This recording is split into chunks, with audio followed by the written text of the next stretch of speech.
Voilà pour quelle raison souvent les femmes mariées qui sont déçues de leur mariage ont souvent tendance à être attirées par des hommes en couple.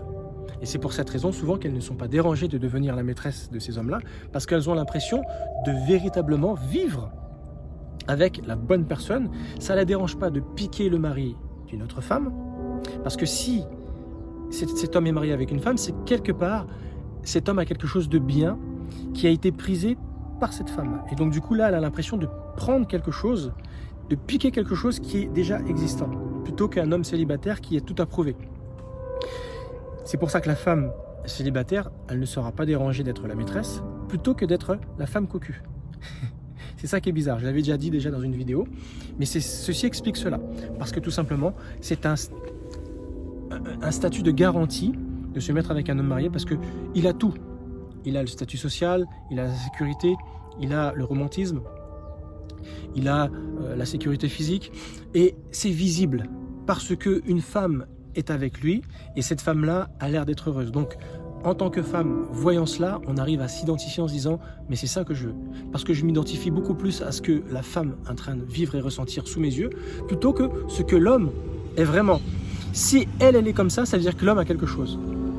Et du coup, je suis attiré par ce que cet homme a, plutôt que d'être attiré à un homme célibataire seul, à une table, qui est joli, qui a l'air d'avoir de l'argent. Même si c'est séduisant et même si je suis attiré, ça reste une incertitude. Et y aller, moi j'ose pas, je veux lui faire comprendre que je suis éventuellement intéressé, donc du coup ça sera à lui de faire le premier pas.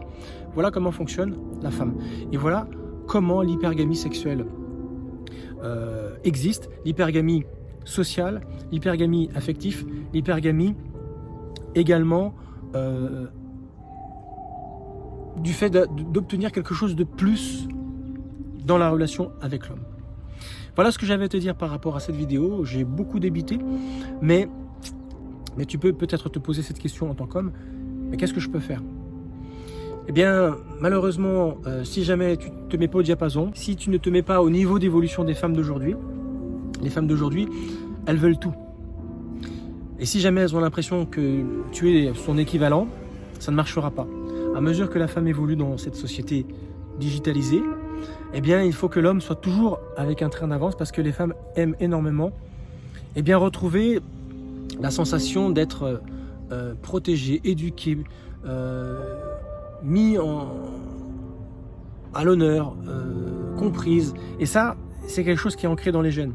Et même si elle évolue et elle peut pourvoir à beaucoup de choses toute seule, elle n'en attendra pas moins, quoi qu'il arrive, de cela vis-à-vis des hommes.